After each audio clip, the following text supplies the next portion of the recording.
welcome, Atari Adam here. I know it's been a while since my last installment, but life's been busy. But I do have a few minutes to go over all of the digs that I've found in the past few weeks. I've gotten a lot of things, acquired a lot of cool items.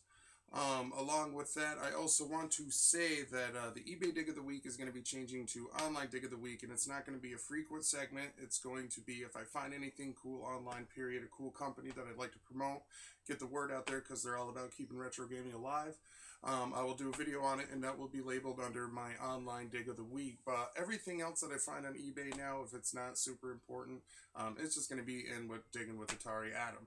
So let's get this started right away. I do want to start with a couple digs that I found online on eBay. Actually, was Vindicators in the box with the manual. I got this off of eBay. I'm glad to have this because I want to get all the Tengen series in the box with the manuals because Tengen's cool like that. And I also want to show the nice plastic covering box that I have for this, courtesy of Retro Game Cases. You can find them at retrogamecases.com. They make clear box protectors for the collectors out there. They're a company that I did talk about in my previous episode, but I'm going to do a review on them. Actually, I just talked to them today, and they're going to be sending me some more cases, updated cases that I can do a review on, so you guys get the whole spiel on Retro Game Cases because they're awesome. Along with that, from the same seller, I also received Skate or Die on the NES Complete Manual in the box. Was excited to get this because this was one that we played a lot growing up. We played this one all the time. It was cool because skateboarding was big in the 80s. Okay, on to the next. From the same seller for the Atari 2600 series, I got Star Voyager, classic Atari game. I have Beanie Bopper for the Atari 2600, Word Zapper, I have no idea, I never played it, and Casino, which is a very common cart, but I didn't have it and I have it now, so it's all good. Okay. Then also online, we started this Facebook group to try to encourage more people to go into it. If they're selling old classic video games or anything retro and they want to get rid of it, they can sell it in their group that we started for like an online trading post for gamers. So a guy had posted that he had a bunch of NES games that he wanted to get rid of. So contacted him and got a bunch of games from him, and I'm going to share them with you now. The label's a little messed up. I had to clean a lot of these up because you can tell that they've been sitting in, for a long time. I got F-Zero for the SNES. This classic, awesome Super Nintendo game. Actually, Super Bob Tendo and myself were religious at playing that growing up. That was one that was always around. I also got Jurassic Park. Horrible game. I remember playing it all the time growing up, but it's not one of my favorites. It's really bland for a Jurassic Park game. The one for the Genesis actually was like a 2D platform. It was a lot better than that one. I also purchased Maximum Carnage, Spider-Man vs. Venom. I loaded this up briefly, and it's not very good. I mean, you're Spider-Man, you run around the city and you beat people up and stuff, but I mean, for the graphics on games that were coming out for the SNES at the time, they could have been a lot better. They were very cartoony, and I didn't really care for it. Another one, Super Bob Tendo and myself, religiously all the time, Mario Kart. That one is awesome, and it stood the test of time, and still to this day for the Wii, they are still making Mario Kart games, and that's fucking awesome. I also purchased Double Dragon, The Shadow Falls for the SNES. Double Dragon was another game that was really big, popular growing up, and then they died out, but they are releasing a new one for one of the downloads on like PS3 Network and Xbox Live and stuff, which is awesome. Another classic, really first-person shooter, Doom. For console releases, this is the better version in my eyes. The graphics aren't the greatest, but the soundtrack is a lot better. The game mechanics and the gameplay are a lot smoother. I do recommend this one over like anything for the Genesis. Turtles in Time, I also purchased. Classic Turtles Mayhem on SNES. I always loved the Ninja Turtle games. They were always awesome because Ninja Turtles were huge growing up. I didn't get a chance to play this one yet, but I will. It's Scooby-Doo. It's probably self-explanatory.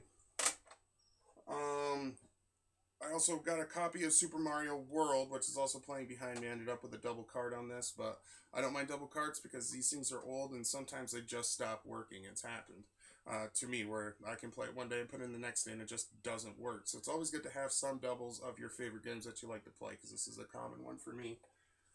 What else we got? We got the Ren and Stimpy Show Vidiots. Ren and Stimpy were huge growing up. When I saw this one for sale, I had to get it because I love Ren and Stimpy. They are awesome growing up. They paved the way for the raunchier kind of cartoons and stuff. And I also have Spider-Man, X-Men. Awesome game. Okay, let's see. There's more Super Nintendo games here. There's like 15 or 20. We got Street Fighter 2. This paved the way. This is another game stood the test of time. They're still making games for it today on the newer consoles. Everybody knows Street Fighter now, so this is where it all began. Contra 3, another great game growing up was the Contra series. Just classic 2D blow stuff up, but this one started doing the overhead and the 3D feel of the gameplay and stuff on like the NES because it couldn't produce the graphics and stuff at the time. Super Off-Road, the Baja. This is another game that was awesome growing up. The one for the NES is, I love that one. So Super Off-Road, when this came out, this was a huge seller around where I was living and stuff because everybody loved it from the NES. And, yeah, it's just an overall good game. Drive around and try to beat the race. Batman Forever. This game's horrible. If any of you guys watch reviews online at all, you will see many reviews on how bad of a game this is. So, I got it just to have it for the collection because you want every game in your collection as possible. So, that's going to be it. This is one of my other cards. This isn't one that was supposed to be in that. Okay, what's next here? I also purchased a Sega CD system. The Genesis was mine previously, but after hooking it up, I realized that the port that plugs into the TV is completely shot, so I have to fix that or get another Genesis. But I did purchase the Sega CD, and along with it, I purchased the Game Genie, which is awesome, but which is even cooler is that I got the actual code manual for it. So it's just kind of cool to have these two things together. I wish I could have had the box, but unfortunately they didn't have that there at the flea market I was at that day. And in a previous episode, before I get to this, I also purchased that day Dracula for the Sega CD, and I purchased Surgical Strike for the Sega CD. This is what I loved about Sega CD. Their gameplay, apparently, you know, it's 90s. Not everything is awesome and full of graphics like they are now. You know, they were limited on what they had in the technology. But this is the first time they ever actually put like real live movie footage as the gameplay. I mean, this is something that I would like to see in games now, where actors actually act out the scenes. You have choices to make and stuff, but that's what was awesome about the game. A lot of the games for the Sega CD is that a lot of it was real video footage that was making the game. So Surgical Strike is one of those games, so I had to get it because that's why I love the Sega CD. Okay, now back to what I was getting ready to say. Previous episode, I was talking about how I missed out on a Sega Dreamcast and a Nightmare on Elm Street original plushie. Funny story, I was bummed out because I didn't get it, but come to find out the reason why I didn't get it is because my wife and stepkids went behind my back and bought it for me for my birthday, which was a couple weeks ago. So I did end up getting the Sega Dreamcast. Along with the Sega Dreamcast, I got a boatload of games. I've ordered a couple offline since I've received this purchase of the Dreamcast, which was cool. Is it came with two paddles and one VMU. Your VMUs are your video memory units. For people that don't know anything about the Dreamcast, those are what are like memory cards now, but they actually attach to the paddle, and they didn't hold very much. But I would like to go over the games that I did purchase since then. The system came with a bunch of sports games, which I'm not very interested in. I did play some of them. Some of them were fun, but some of them were more of a, you know, platformer kind of guy, RPG and stuff like that, or like kart racing. That's always good. But this was a great game that I did get, was Hydro Thunder. That came with the system. This was a huge arcade game back growing up in the heydays of arcade. they ported it to the Dreamcast. I loaded this up, and the stepkids played it. They fell in love with it. They played it the whole day and beat it and unlocked everything. I played the hell out of it for a while. It's just that, awesome arcade feeling racing, and it's a lot of fun to play. Along with that was World Series Baseball. I played it for a minute. It's baseball. NHL 2K. This one was a lot of fun, actually. For some reason, I always favored, like, if I did play sports games, where the hockey, the basketball. I played the football a little bit, but it was more the hockey or the basketball, like growing up, NBA Jam. I used to play that one all the time for the Genesis and the Super NES. So NHL was always a good one too for the Genesis. I used to play that one a lot. So this one was a lot of fun. NBA 2K, this one was a lot of fun, but I did find that the controls were a little laggy, and the gameplay was a little glitchy. I don't know, maybe it's my disc or the Dreamcast was reading the disc a little weird, but there were points where it would jump a lot. I don't know if it was just a lot of gameplay going on as well. But that one was alright. And then NFL 2, I didn't really play this because I'm not a big football fan, but it came with the system, so it's good to have for the collection. Since then, and because Game Informer, I read about the new South Park RPG game that's coming out. So I was reading the article, and then it showed like the old games for like the Nintendo 64 and the Dreamcast and PS1 and stuff. So I actually went out on, well, not out, but I went online and I purchased South Park Rally, which is like a Mario Kart 64 ripoff kind of thing, but for South Park. This one was a lot of fun. We played this one here at the house. And then the infamous South Park Love Shack, baby.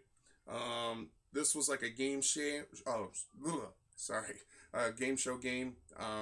Like down in Chef's basement, and the kids were the contestants, and you do little like side games that are kind of like representations of Atari games, like old Atari games and stuff. And then there's like trivia questions that you have to answer. Some other side games with it. So I purchased those two, and I also purchased, which I don't have on me right now, they're over on the shelf, is I got South Park for the 64, and I also got South Park Rally for the 64. I'm trying to get my collection because I'd like to go through and replay these games and do a review on them, hopefully before they put out the new South Park game, to get people more familiar with the game series that came out previously for the new one. And a big one for me, cool dig, has nothing to do with video games unless you played the video game, but it's more to do with movie and merchandise. I also got for my birthday the original Nightmare on Elm Street, made by Matchbox, plushie. This thing is awesome. Anybody that knows me knows that I'm a huge horror movie fan. I love horror movies. I try to know as much about them as possible. I try to watch them all. I own a lot of them. But this was cool. I have a lot of other collectibles, like a real Freddy Krueger glove, replica, tons of action figures and collectibles and stuff. But this one here was a good one for me because it's the original. I remember they took these out of the stores because they scared little children as they were walking in. So they took like a lot of stores wouldn't even sell them because they didn't sell a lot, and they scared the kids when they walked in. But it's cool because no batteries needed because it's a pull string. These are not very common now because everything's like push button, and you click on them and they'll move and stuff. But this was cool to have this because it does actually have it, and he says stuff. If I can hold it up here, maybe you can hear some of his sayings. Welcome to Elm Street. Welcome to Elm Street. Welcome to Elm Street. Well, you can say more than that. Pleasant dreams. There we go. Pleasant dreams. Welcome to Elm Street. Well, he's being a douche right now. Usually he says a lot more. Let's be friends and some other stuff. But this one was a really cool one. I just love Nightmare on Elm Street series, so I love this. But as far as that I think is pretty much it. Hoping to get more videos out there. Life's just a little busy. I try to run my own website business and stuff between doing videos for you guys. So life gets chaotic. There's kids and wife, and but when I get to the time, I will make more videos. And I just want to say thanks for watching. Thanks for the support. Thanks for just watching Super Bob Tendo and his crazy antics, his pow pow pow with the Tekken 3 Revisited. And just thanks for everything. I want to put a little shout out for Retro Game Cases again. I am going to be doing a review. I was actually going to start it this week, but after talking with them, they're going to send me some more updated cases for like their archival cases for the Atari 2600 games, 32X games, Sega Genesis games, Game Boy Advance games. I mean, they're getting into doing all of the classic cases, but all updated, so they're in hard shell cases and stuff. So, but RetroGameCases.com, go check them out. Sorry for babbling. Thanks for watching, and happy digging.